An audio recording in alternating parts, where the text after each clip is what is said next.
ஒரு குருவும் சீடனும் ஒரு நாள் ஒட்டகத்துக்கு மேலே பயணம் பண்ணி ஒரு பாலைவனத்தை கடந்து போகிறாங்க. அவங்க போக வேண்டிய இடத்திற்கு போய் சேர்ந்ததும் குரு சீடனை பார்த்து சொல்கிறாரு, இந்த ஒட்டகத்தை பத்திரமா பார்த்து கொள்ள வேண்டியது உன்னோட பொறுப்பு அப்படின்னு. சீடனுக்கோ அன்றைக்கு ரொம்பவுமே கலப்பாக இருந்தது. இந்த சீடன் படுக்கிறதுக்கு முன்னாடி கடவுள்கிட்ட, கடவுளே இந்த ஒட்டகத்தை பத்திரமா பார்த்து கொள்ள வேண்டியது உன்னோட பொறுப்பு அப்படின்னு பிரார்த்தனை பண்ணிட்டு ஒட்டகத்தை அதன் போக்கில் விட்டுட்டு படுத்துடுறாரு. மறுநாள் காலையில பார்த்தா அந்த ஒட்டகத்தை காணா, அது எங்கேயோ போயிட்டு. குரு கோபத்தோடு வந்து கேட்கிறாரு, எங்க ஒட்டகம்? நீ இவ்வளவு பொறுப்பில்லாம இருக்கிற, ஒட்டகத்தை கட்டி வச்சிருக்க வேண்டாமா அப்படின்னு.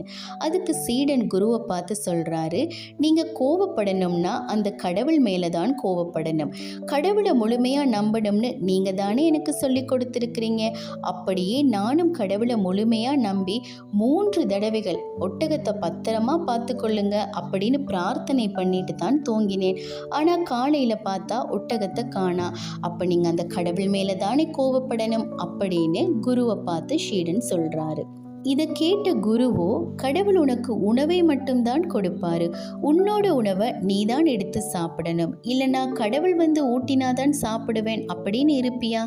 இல்லை இல்லை, உன்னுடைய கடமையை செய்ய வேண்டியது உன்னோட பொறுப்பு, அந்த கடமைக்கு உதவ வேண்டியது கடவுளோட பொறுப்பு. நீ கடவுள்கிட்ட பிரார்த்தனை பண்ணினதெல்லாம் சரிதான், ஆனால் அந்த ஒட்டகத்தை நீ கட்டி வச்சிருக்கணும் இல்லை அப்படின்னு குரு சொல்கிறாரு. உண்மைதாங்க, இன்னைக்கு நம்மள பல பேர் இந்த சீடனை மாதிரி தாங்க இருக்கிறோம். எல்லாத்தையும் கடவுள் பார்த்து கொள்ளுவாரு அப்படின்னு நம்ம சும்மா உட்கார்ந்திருந்தா இங்கே எதுவுமே நடக்காது. கடவுள் எங்களுக்கு ஞானத்தை கொடுப்பார், செயல்பட வேண்டியது நாங்கள் தான்.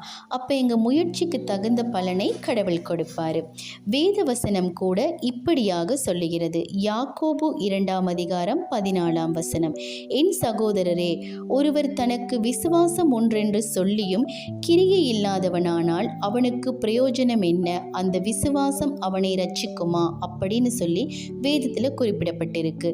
விசுவாசத்தோடு கூடிய கிரியை நம் ஒவ்வொருவருக்கும் இருக்க வேண்டும்.